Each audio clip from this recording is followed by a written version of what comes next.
sisters, be obedient. First of all, I told you to seek God's grace. Secondly, be obedient to God. Thirdly, live a life of righteousness.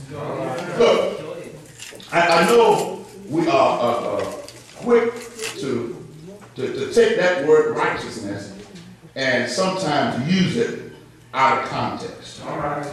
And the reason why is I think there is some kind of a move to align righteousness with perfection, with sinlessness.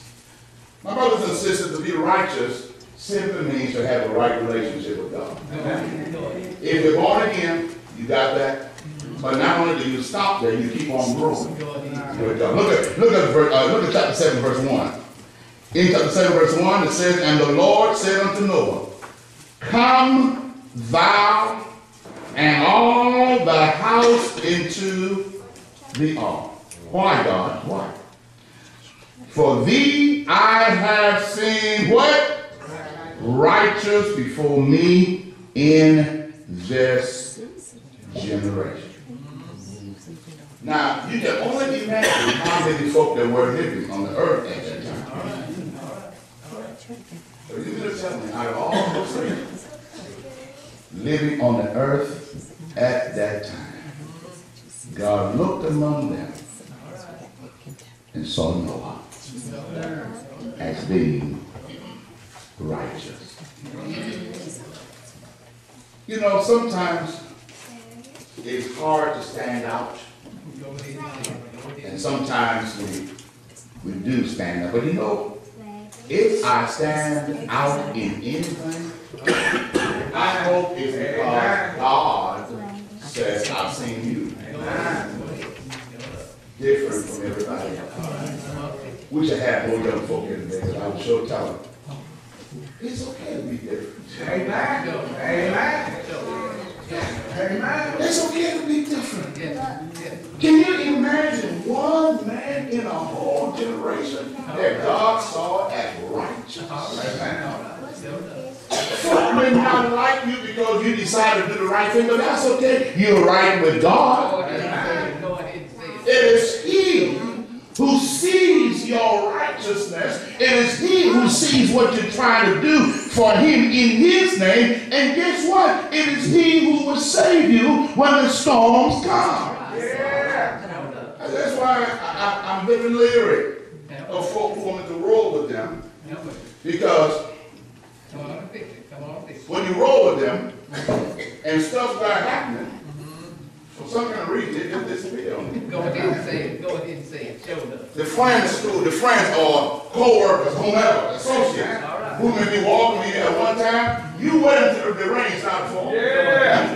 They'll be there on sunny days. Go ahead and say it. They'll be there in your prosperity.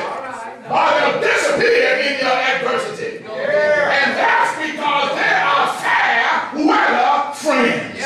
But what I like about God is when God sees that we're trying to do the right thing, when the rains come, He said, "I got you." Go ahead and say it. Go ahead and say it. You may not be popular with the rest of the generation, but listen, Lord, you're mine.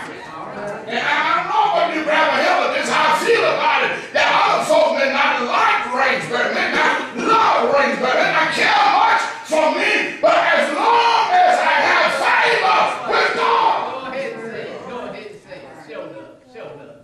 The one who wakes me up every morning. The one who starts me on my way. The one who puts food on my table, clothes on my back when I'm with Him. Go ahead now. Show up. The rest of the generation. Go ahead and say it. Go ahead and say it. You know, y'all bless you, do what you want to do. But I'm thinking of God. And that's what Noah did. Can't you see how folk may have seen him and losing his mind? It never rained on earth before. Go ahead. Go ahead. Go ahead. Never rained. Go ahead. Here's a man building an ark on dry dock. All right. All right. No, what's wrong with you, man? You would be out there with the boys. No. I'm doing what God says because I am in line with Him. He has seen me as righteous. And as a result of that, the Bible teaches us that when the rains came, Noah and his family. All the animals. You know, went in the ark. Rain fell. My brothers and sisters, righteousness means that every day of my life, God has a part. I wake up, go to work, whatever you do. God, you might have a relationship with you. And then righteousness also means that whatever God says to me is right. And that if it's right, then I can depend on it, and he will carry me through any storm that may come my way. Let me close this talk by saying this last thing. I told you already, shelter in time of storm can be built when you seek God's grace, when you are obedient to God, or when you live a life of righteousness before God. Fourth way of founder, look at chapter 8, verse 20. Look at chapter 8, verse 20. A shelter in a time of storm can be yours when you worship God. When you thank God for bringing you through the storm. Look what happened. Look what the Lord does in verse 20 of chapter 8. And Noah built an altar unto the Lord, and took of every clean beast, and of every clean fowl, after their kinds, every clean fowl, and offered what? Burnt offerings on the altar. After Noah came through the storm, I can imagine him looking back and wondering how we got through this thing. The water receded. The ark was saved. Their lives were saved. He could have jumped out of the boat and run out there and try to do some things on his own. But he did not. He worshiped God. I sometimes have a tendency, when I come through the storm, get so happy. I run out. Oh yeah, I'm out of this. Whoosh, it was rough.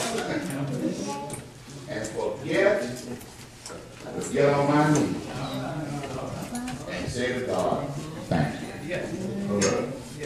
You see, when you come out of a storm, it doesn't mean that another one is not around. Go ahead. One day is up. You live here long enough to know that that's when one thing is taken care of. Here comes another one. Now, I don't know about you, but the one who brought me through my last storm, I might want to show him some gratitude for bringing me through the last one, because I know that right around the corner, another one is coming. And I just believe that God appreciates an attitude of gratitude when we can take the time and worship him and say, God, I thank you. Knowing it was him that brought you through and not yourself.